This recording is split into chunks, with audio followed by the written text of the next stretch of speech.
तो कुरान हकीम से रिश्ते को मजबूत किया जाए, कुरान हकीम से अपने रिश्ते को जोड़ा जाए।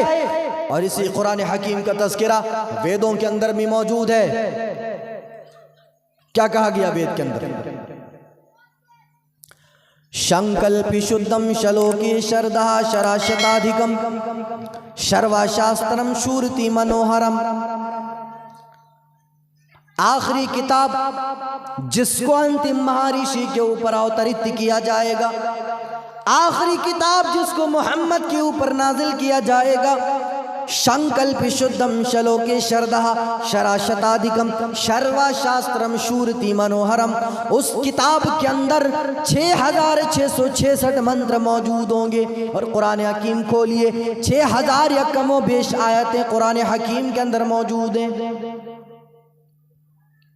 और इस बात को बहुत पहले वेदों के अंदर बयान कर दिया गया कि आखिरी किताब जो अंतिम महर्षि, अंतिम संदेशता मोहम्मद अहमद मोहम्मदुर रसूलुल्लाह पर नाजिल किया जाएगा, नराशंस के ऊपर जो पुस्तक अवतरित की जाएगी, उस पुस्तक के अंदर 6666 श्लोक मौजूद होंगे। और दूसरी जगह वेदों के अंदर बयान किया गया, ऋग्वेदो यजुर्वेदो ही दंडकम कुंडलियम सामवेदो ही अर्थचंद्र अथर्वणः बिंदुसा सूक्ष्म विधायम परनो वेदो गीजकम।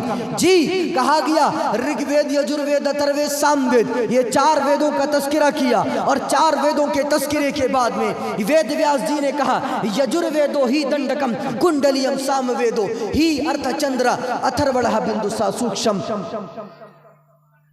विधायम परनो वेदो गीजकम। परनो वेद कहा गया। परनो वेद को क्या मतलब है? 4 वेदों का तस्करा नहीं किया गया इस श्लोक के अंदर। इस श्लोक के अंदर 5 वेदों का तस्करा किया गया।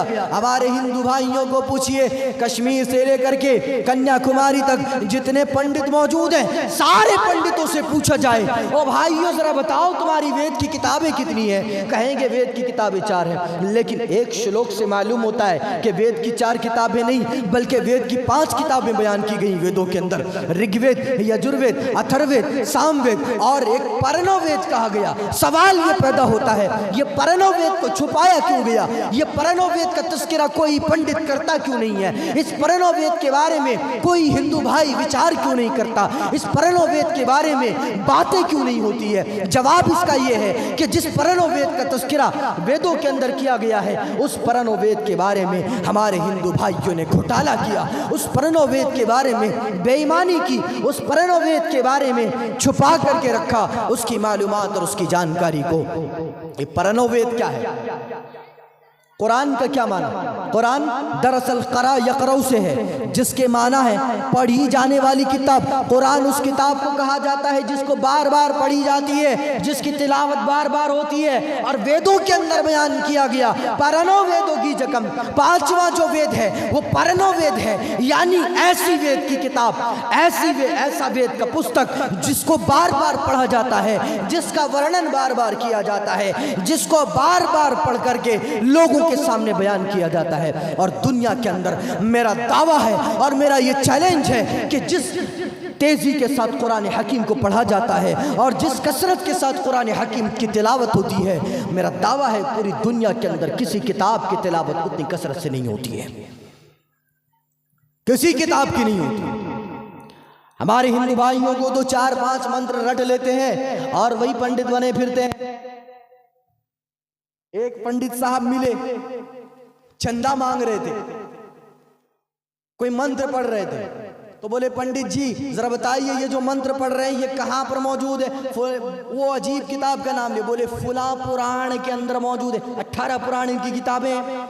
कहा फुला पुराण के अंदर मौजूद है। और जाके जब हम बाद में तहकीक किए, वैसी कोई किताब हिंदू धर्म के अंदर मौजूद ही नहीं है, वैसी कोई किताब मौजूद ही नहीं है जिसका हवाला पंडित जी दे रहे थे। तो परनोवेद का तस्करा किया गया और कहा गया कि परनोवेद से मुराद कुरान हकीम है। तो मालूम ये हुआ कि मुसलमानों की ज़बहाली, मुसलमानों की तनज़ुली, मुसलमानों की ज़िल्लत का एक सबब ये भी है कि हमने कुरान हकीम से दूरी इख्तियार कर ली। और मालूम है आप लोगों को कि कुरान हकीम का मकाम व मर्तबा क्या है, कुरान हकीम की अहमियत क्या है, कुरान हकीम की मंजिलत क्या है, कुरान हकीम का क्या रुतबा है, कुरान हकीम को अल्लाह ताला ने क्या अहमियत अता की है। एक आदमी कुरान हकीम को पढ़ता है, यहूदी है, कुरान हकीम को पढ़ता किस लिए? वो पढ़ रहा है कि ताकि कुरान हकीम के अंदर कोई गलती निकाल दे। पढ़ने के बाद कुरान हकीम उसके दिल पर ऐसा असर किया, इस्लाम कबूल कर लिया। और आप देखिए, किताबों का मुताला कीजिए, आप लोगों को मालूम होगा कई ऐसी नसारा लड़कियां हैं, ईसाई लड़कियां हैं, क्रिश्चियन लड़कियां हैं, जिनको उनकी मुसलमान सहेलियों ने कुरान गिफ्ट में दिया। और जब उन्हें कुरान अंग्रेजी तर्जुमा गिफ्ट में मिलता है, दिनों रात उसको पढ़ने लगी। एक लड़की का बयान है कि मुझे जब मेरी सहेली ने कुरान गिफ्ट में दिया तो मैं उस कुरान को पढ़ने लगी, और जब मुझे हकीकत का इंकशाफ होने लगा, मेरे सामने मुझे हकीकत का पता चलने लगा, तो फिर मैं कुरान हकीम को अपने सीने से लगा लेती थी। और अपने सीने से लगाने के बाद मैं रात को उठ करके तकिए को, अपने आप को तकिए में छुपा करके, अपने सर को तकिए में छुपा करके, अपने चेहरे को ढांप करके खूब रोया करती थी कि अल्लाह, हकीकत में तो इस्लाम यहाँ पर है, एक सच्चा मजहब यहाँ पर मौजूद है, और मैं कहाँ घूम रही थी, मैं कहाँ ढूंढ रही थी मजहब को। एक ईसाई लड़की का बयान है। बिलाखिर 25 दिसंबर 25 दिसंबर का जब मौका आता है, क्रिसमस डे, उनके लिए त्यौहार का दिन होता है, सारे रिश्तेदार मौजूद हैं, सारे लोग मौजूद हैं। वो लड़की हिम्मत और जुर्रत को, उसकी हिम्मत और जुर्रत को सलाम है कि वो सारे लोगों के सामने आती है और कहती है कि लोगों सुनो, मेरा चचा यहाँ पर मौजूद है। मैं अपने चचा के सामने, अपने बाप के सामने, अपने नौजवान भाइयों के सामने, अपनी माँ के सामने ये ऐलान करती हूँ कि अगर कोई सच्चा मजहब है तो वो इस्लाम है, और मैं आज इस्लाम की हक्कानियत को कबूल करती हूँ, और मैं इस्लाम को कबूल करने के बाद अब मैं मुसलमान होती हूँ। और वहीं पर उसने तमाम रिश्तेदारों के सामने खड़े होकर के अल्लाह वहदहू ला शरीक का इकरार किया, कलमा को पढ़ करके उसने इस्लाम कबूल कर लिया। किसका मामला है ये? नसारा का मामला है, यहूदियों का मामला है। कुरान पढ़ करके वो इस्लाम कबूल कर रहे हैं। मोहम्मद अली जो बहुत बड़ा बॉक्सर था, बॉक्सिंग की दुनिया में बेताज बादशाह, कौन था ये? एक नसारा था, एक क्रिश्चियन था, ईसाई था। इसने कुरान हकीम का मुताला किया, कुरान हकीम को पढ़ा, इस्लाम कबूल कर लिया, और बिलाखिर वो मरता है तो हालत इस्लाम में उसकी मौत होती है। मोहम्मद अली, आप सर्च कीजिए गूगल में, आपको मालूम होगा ये मोहम्मद अली कौन है। यहूदी पढ़ के इस्लाम कबूल करे, नसारा पढ़ के इस्लाम कबूल करे। हमारे हिंदुस्तान के अंदर कितने हिंदुओं ने कुरान हकीम को पढ़ा, इस्लाम कबूल कर लिया। हाय वो बदनसीब लोग हम हैं जिनसे कुरान हकीम के बरक़ात को उठा लिया गया। वजह क्या है? वजह यह है कि कुरान हकीम की अहमियत को हमने समझा नहीं, और कुरान हकीम से हमने दूरी इख्तियार की। तो एक वजह यह है कि हमने कुरान हकीम से दूरी इख्तियार कर ली। आप लोगों को मालूम है, हजरत हस्सान इब्न साबित रज़ी अल्लाह ताला अन्हु एक बड़े पाए दर्जे के सहाबी थे और बड़े मुमताज शायर थे अपने दौर के। ये ज़माने जाहिलियत के भी शायर थे और ज़माने इस्लाम के भी शायर थे। शायरी का मुकाबला हुआ करता था अरब में, और जब शायरी का मुकाबला होता था तो एक शायर आता था, शेर पेश करता था, दूसरा शायर उसकी गलती निकाला करता था। सारे शौरा की बारी ख़त्म हुई, हज़रत हस्सान बिन साबित रज़ी अल्लाह ताला अन्हु आए, शेर पेश करने लगे। और शेर क्या पेश किया उन्होंने? इन्ना आतैनाकल कौसर फसल्लि लिरब्बिका वन्हर, इन्न शानियक हुवल अबतर। शेर या तो 2 मिसरों का होता है या 4 मिसरों का होता है। 2 मिसरों का है तो उसको शेर कहा जाता है, 4 मिसरों का है तो उसको रुबाई कहा जाता है। यहां पर 3 मिसरे हुए, चौथा मिसरा नहीं है, 3 ही मिसरे हुए। इन्ना आतैना कल कौसर फसल्ली लिरब्बिका वनहर इन्न शानियक हुवल अबतर। 3 मिसरे, बात भी मुकम्मल, बात भी कंप्लीट, और कोई बात अधूरी नहीं है, पूरी की पूरी बात वाज़े हो गई।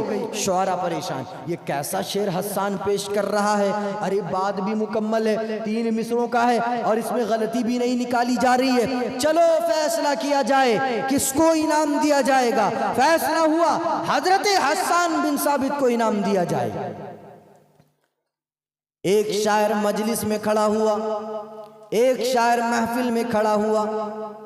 ओ लोगों सुनो, ये शेर मैं नोट कर लिया हूं, मुझे 1 रात का मौका दिया जाए, मुझे 1 रात की मोहलत दी जाए।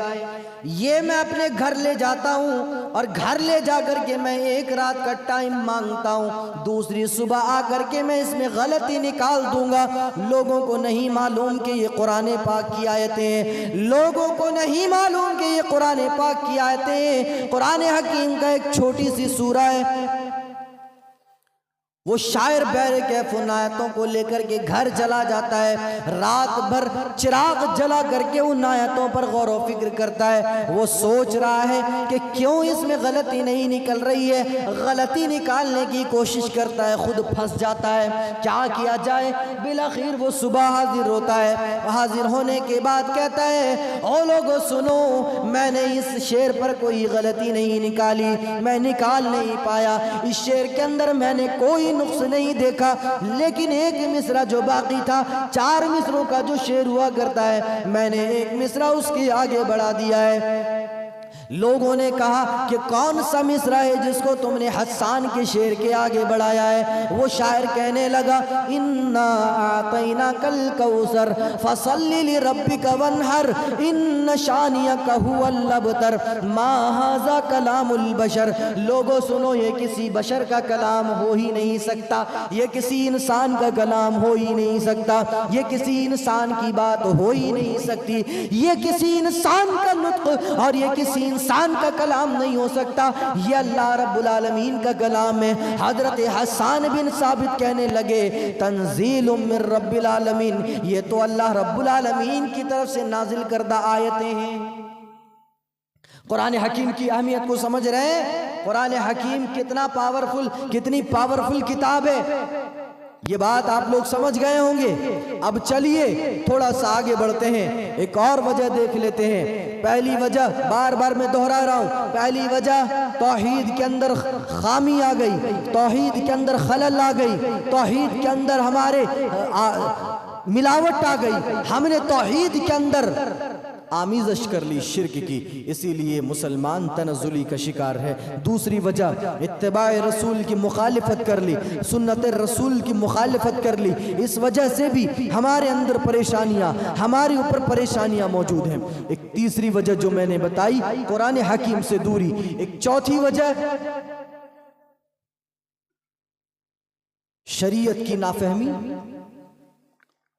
दीन इस्लाम का मजाक, सुन्नत रसूल को अपने मुताबिक समझना, दीन इस्लाम की तर्जुमानी करने के बाद भी उसको अपने अकल के सांचे में ढाल करके समझना।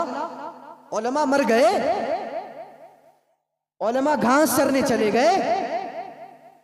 अरे भाई, कुरान हकीम का तर्जुमा नहीं समझ रहे हो, मोहल्ले में मौलवी साहब हैं, इमाम साहब हैं, उनसे पूछ लो। नहीं, हम अपने मुताबिक समझेंगे। और मैंने देखा है बंगाल के अंदर बहुत सारे ऐसे नौजवानों को जो कुरान हकीम के तर्जुमों को अपनी अकल के घोड़े दौड़ा करके समझते हैं, हदीस को अपनी अकल से समझते हैं। क्या जरूरत है अपनी अकल से समझने की? ये दीन इस्लाम का मजाक नहीं तो और क्या है। हमने दीन इस्लाम के अंदर जो चीजें बयान की गई हैं, उन चीजों को छोड़ करके अपने तरीकों को अपनी जिंदगी में राइज कर लिया। और देखिए शादी ब्याह के अंदर कितने रसूमात होते हैं, कितने गलत रसूमात होते हैं, कितने कबीह रसूमात होते हैं। जूता चुराई और जूता चुरा के छुपा रहा है। कौन चुराता है? लड़की वाले छुपाते हैं जूता, और जूता अगर लेना हो तो पैसा देना पड़ता है। ये एक बहुत कबीर रस्म है जो हमने अपनी शादियों के अंदर इसको राइज कर लिया। हमारी पहली शादी हो रही है, हम ही शादी कर रहे हैं। हजरत हंजला की शादी नहीं हुई थी, हजरत अली की शादी नहीं हुई थी, हजरत उस्मान की शादी नहीं हुई थी। उनके जूते चुराए गए थे, उनके चप्पल चुराए गए थे, और हमने हमारी शादियों के अंदर ऐसे गलत रसूमात को ऐड कर लिया है कि शादी के बाद भी बरकत नहीं होती, शादी के बाद भी अल्लाह की रहमतों से महरूम रहते हैं। और कहते हैं मौलवी साहब दुआ कर दीजिए। मौलवी मुल्ला तो ये कहते हैं कि शादी कर लो, अल्लाह ताला बरकतों का नुज़ूल करेगा। शादी कर लिए बरकतें गायब है, बरकतें नहीं। अब मौलवी फंसा दिया शादी करवा के। शादी तो कर लिए, बरकत नहीं है। और क्यों बरकत नहीं है? शादी के अंदर हमने गलत रसूमात को जो ऐड कर लिया था, सुन्नत समझ के जूता चुराना, सुन्नत समझ के वो दूल्हे के पैर धुलाना। और दूल्हे का पैर कौन धुलाएगा भाई? और बीवी की जो बहन है, साली है, वो धुलाएगी आके। अल्लाह अकबर, अस्तगफिरुल्लाह, ला हौला वला कुव्वता इल्ला बिल्लाह। कौन धुलाएगी?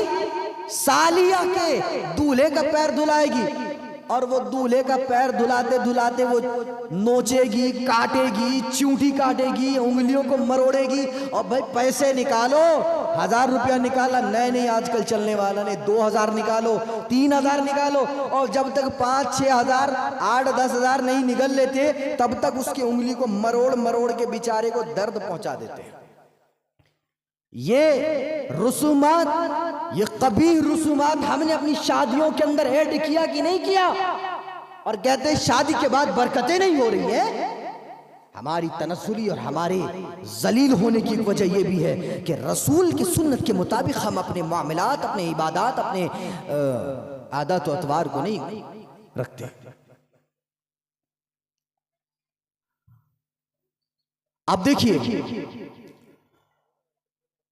नबूवत, रिसालत और शरीयत को हमने नहीं समझा उतने अच्छे तरीके से जितना कि हमारे हिंदू भाइयों की किताबों के अंदर बहुत ही बेहतरीन तरीके से इसकी वजाहत मौजूद है। यहाँ पर हमारे शादी, हमारे मामलात, हमारी जिंदगियां, हमारे आदत व अतवार, हमारे अखलाक रसूल की जिंदगी से अलग है, रसूल की जिंदगी से हटकर है। हमने जाना, हमने कभी समझा कि हमारी जिंदगी में या हमारे ऊपर रसूलुल्लाह सल्लल्लाहु अलैहि वसल्लम को भेजा क्यों गया? हमने कभी इस चीज के ऊपर गौर और फिक्र किया? नहीं किया। जबकि हम तमाम को मालूम होना चाहिए कि दुनिया बिल्कुल अंधेरी में पड़ी हुई थी, दुनिया बिल्कुल जलालत की तरफ जा चुकी थी, दुनिया बिल्कुल कुफ्र की तरफ जा चुकी थी, दुनिया शिर्क में मुब्तला थी। उस वक्त में अल्लाह रब्बुल आलमीन ने मक्का से अब्दुल्लाह के घर को चुना और अब्दुल्लाह के घर से एक ऐसा लड़का पैदा किया जिसका नाम नामी इसमें गिराबी मोहम्मद सल्लल्लाहु अलैहि वसल्लम है। नबूवत से पहले मक्का वाले उसको मोहम्मद बिन अब्दुल्लाह कहा करते थे, उसको सादिक व अमीन कहा करते थे। और फिर नबूवत जब उसको मिली तो उसको मोहम्मदुर रसूलुल्लाह सल्लल्लाहु अलैहि वसल्लम कहा जाने लगा। मक्का के अंदर पूरी दुनिया के अंदर कुफ्र का बोलबाला था और इसी चीज को वेदों के अंदर बयान किया गया। अज्ञान हेतु किरथ मोह मद अंधिकार मनाशम विधाय मही तदोदयत विवेका। अज्ञानियों के दरमियान, जाहिलों के दरमियान, अनपढ़ों के दरमियान मोहम्मद नाम का एक आदमी आएगा। अज्ञान हेतु किरथ मोह मद, मोह का माना हुआ लालच और मद का माना हुआ शराब, कि वो ऐसे ज़माने में आएगा जो लालच और शराब का ज़माना होगा। यकीनन ज़माने जाहिलियत का जो ज़माना था उसमें जुआ खेला जाता था, और इतनी तेज़ी के साथ जुआ खेला जाता था कि लोग लालच में आ जाया करते थे। शराब का इस तरह से बोलबाला था कि शराब लोग इतना ज़्यादा पिया करते थे कि जब घर में बच्चा पैदा होता था तो उसके मुंह में मीठी चीज़ देने के बजाय शराब के कतरे डाला जाता था, शराब के कतरे डाले जाते थे। शराब उनके गुट्टी में शामिल थी। मोह मद अंधिकार मनाशम, वो मोह मद होगा, या मोह का एक माना मोह यानी लालच और मद का माना हुआ शराब। मोह यानी लालच और मद यानी शराब। लालच और शराब के ज़माने में वो मोहम्मद आएगा। अंधिकार मनाशम, वो मोहम्मद ऐसा होगा जो अंधेरे को नाश करेगा, जो जलालत को मिटाएगा, जो कुफ्र का खातिमा करेगा। अंधिकार मनाशम विधाय महितदोदयते विवेका, अगर जन्नत जाना चाहते हो तो मोहम्मद के रास्ते को अपना लो। वेदों के अंदर यह बयान किया गया और भगवत गीता के अंदर मौजूद है, श्रीमद् भगवत गीता के अंदर मौजूद है। यदा यदा ही धर्मस्य ग्लानिर्भवति भारत अभ्युत्थानम धर्मस्य तदात्मानं सृजाम्यहम्, जब दुनिया के अंदर अल्लाह की नाफरमानियां होने लगती है, जब धर्म के अंदर अधर्मियां पैदा हो जाते हैं, धर्म के अंदर बिगाड़ पैदा होता है, धर्म के अंदर परिवर्तन होने लगता है, धर्म के अंदर चेंजिंग होने लगता है, धर्म के अंदर तब्दीलियां होने लगती हैं। यदा यदा ही धर्मस्य ग्लानिर्भवति भारत अभ्युत्थानम धर्मस्य तदात्मानं सृजाम्यहम्, उस वक्त ईश्वर उन्हीं में से, इंसानों में से एक दूत को भेजता है, एक रसूल को भेजता है, एक ऋषि को भेजता है, एक मुनि को भेजता है, एक संदेशता भेजता है, एक रसूल भेजता है, एक मैसेंजर भेजता है। और वो अंतिम दूत आने के बाद, वो रसूल वो मुनि आने के बाद लोगों को धर्म का मतलब समझाता है, धर्म का अर्थ समझाता है, मजहब और रिलीजियंस का मीनिंग समझाता है। लोगों के दरमियान रसूल को भेजा इसलिए गया ताकि वो जलालत से घूम जाएं। लोगों के दरमियान रसूलों को इसलिए भेजा गया ताकि वो कुफ्र से फिर जाएं, ताकि वो शिरक से फिर जाएं, एक अल्लाह की इबादत करने लगे। तमाम बातें मौजूद हैं। ये मुसलमान आज जो जवाल पजीर हैं और मुसलमान जो आज तनज़्ज़ुली का शिकार क्यों है? जिस चीज से निकाला गया, जिस चीज से निकाला गया, कुफ्र ज़लालत से 1400 साल पहले नबी कायनात ने निकाला था, और उससे निकलने के बाद फिर आज उसी तरफ जा रहे हैं। परेशान नहीं हो? ठीक है। तो मुसलमानों के ज़बोहाली, मुसलमानों की परेशानी, मुसलमानों की तनज़्ज़ुली और मुसलमानों के इन तमाम ज़िल्लत और रुसवाई के वजूहात अगर हैं तो यही है कि तौहीद के अंदर हमने बिगाड़ पैदा किया, इत्तिबाए रसूल की हमने मुखालिफत की, रसूल को हमने आखिरी नमूना और मॉडल नहीं माना, हमने अपने तरीके से कुरान और हदीस का मतलब समझा, कुरान से हमने दूरी इख्तियार कर ली, शरीयत को हमने अपने तरीके से समझा।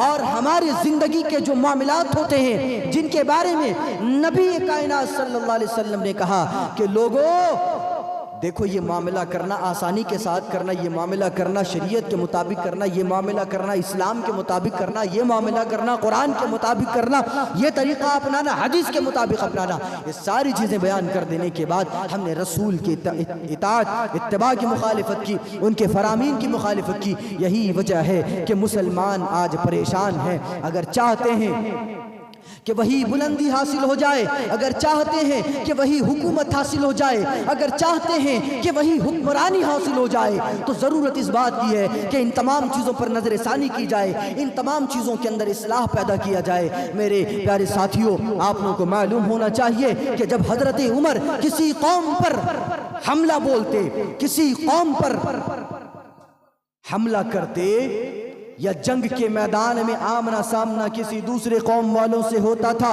दूसरी कौम वालों को मालूम होता था कि सामने सिपह सालार उमर है, सामने सिपह सालार हुक्मरान और सल्तनत को संभालने वाला उमर है, वहीं से मुड़ जाया करते थे, वहीं से भाग जाया करते थे। उमर का नाम सुनते ही शैतान लरस जाए, उमर का नाम सुनते ही फौजें कांप जाए, उमर का नाम सुनते ही कुफ्र की आलम कुफ्र में एक जलजला बर्पा हो जाए। चाहते हैं कि मुसलमान का नाम आते ही आलम कुफ्र के अंदर जलजला बर्पा हो जाए। चाहते हैं कि मुसलमानों का नाम आते ही आलम कुफ्र के अंदर एक क़यामत बर्पा हो जाए। ज़रूरत इस बात की है कि इन तमाम चीज़ों के अंदर सुधार पैदा किया जाए, इन तमाम चीज़ों के अंदर इस्लाह पैदा किया जाए। दुआ करें अल्लाह ताला से परवरदिगार आलम कई बातों को अच्छी तरह समझने, उन बातों पर गौर व तदब्बुर करने और अमल करने की खूब खूब तौफीक अता फरमा। परवरदिगार आलम हम तमाम को सीरत तैयबा के मुताबिक अमल करने की और उन सीरत तैयबा के मुताबिक ज़िंदगी को गुजारने की तौफीक अता फरमा। आमीन व आखिरु दावाना अनिल हम्दुलिल्लाहि रब्बिल आलमीन। वस्सलामु अलैकुम व रहमतुल्लाहि व